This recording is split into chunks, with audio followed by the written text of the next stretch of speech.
ये एक ऐसा सर्विस था जो आम इंसान पूरी जिंदगी भी नहीं खरीद सकते। एक बूढ़ा आदमी जिसने जिंदा रहने के लिए आखिरी कोशिश की, पूरे $1 अरब खर्च करके खुद को मरवाने का फैसला करता है। लेकिन जैसे ही मशीन ने काम करना बंद किया, वो मरा नहीं, बल्कि वो एक जवान आदमी बन चुका था। उसने जैसे ही बगल देखा, उसका पुराना शरीर मृत पड़ा था। उसे यकीन नहीं हो रहा था कि कॉन्शियसनेस ट्रांसफर जैसी तकनीक वाकई उसे एक नई जिंदगी दे चुकी थी। उसका नाम जैक था, एक अरबपति जिसकी दौलत छोटे देशों से भी ज्यादा थी। उसे रिटायरमेंट की जिंदगी का आनंद लेना चाहिए था, लेकिन जिंदगी ने सबसे कड़वा सच सामने रख दिया। बिना खर्च हुए पैसे के साथ मर जाना। उसे टर्मिनल बीमारी का पता चला, सिर्फ 6 महीने बचे थे। अब पैसे का कोई फायदा नहीं था। उसी समय एक दोस्त उसे एक गुप्त बायोटेक कंपनी के बारे में बताता है, जो अमीरों के लिए मौत को मात देने के रास्ते ढूंढ रही थी। इस कंपनी का दावा था कि वो लोगों की चेतना को क्लोन शरीर में ट्रांसफर करके अमरता दे सकती है, लेकिन इस प्रक्रिया के बाद न पुराना चेहरा रहेगा, न पहचान। पुरानी जिंदगी को पूरी तरह छोड़ना पड़ेगा। पर जैक को फर्क नहीं पड़ा, उसे बस जिंदा रहना था। उसने बिना झिझक $1 अरब दे दिए। अगले ही पल एक रेस्टोरेंट में वो गिर पड़ा। एम्बुलेंस आई, लेकिन उसमें मौजूद सारे लोग उसी कंपनी से थे। लैब में पहुंचते ही उसे बताया गया कि शरीर में कोई भी मेटल डिवाइस नहीं होना चाहिए, और एक बार सर्जरी शुरू होने के बाद बीच में रोकी नहीं जा सकती। अब उसका दुनिया में कुछ भी बचा नहीं था। उसने हामी भर दी। तेज रोशनी के बाद जब उसकी आंखें खुली, वो एक नए शरीर में था। शुरुआत में उसे इस शरीर से असहजता हुई, और 1 महीने की ट्रेनिंग के बाद वो पूरी तरह इसमें ढल चुका था। कभी कभी उसे अजीब से दृश्य दिखाई देते, हेलुसिनेशन। उसे बताया गया कि ये सब सामान्य है, समय के साथ दवाओं से ठीक हो जाएगा। नई जिंदगी मिलने के बाद उसने इन बातों को ज्यादा गंभीरता से नहीं लिया। जब उसे अपनी बेटी की मौत की खबर मिली, उसने मन से बाकी बचे जुड़ाव भी छोड़ दिए। कंपनी ने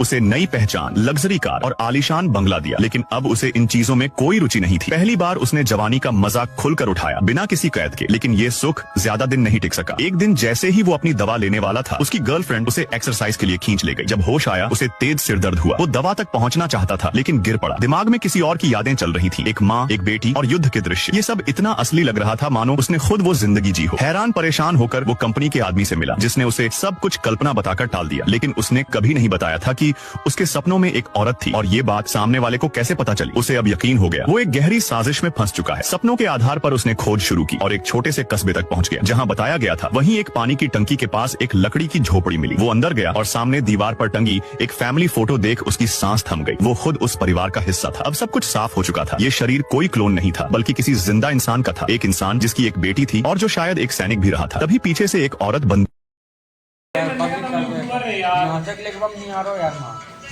कहाँ के पास नाम है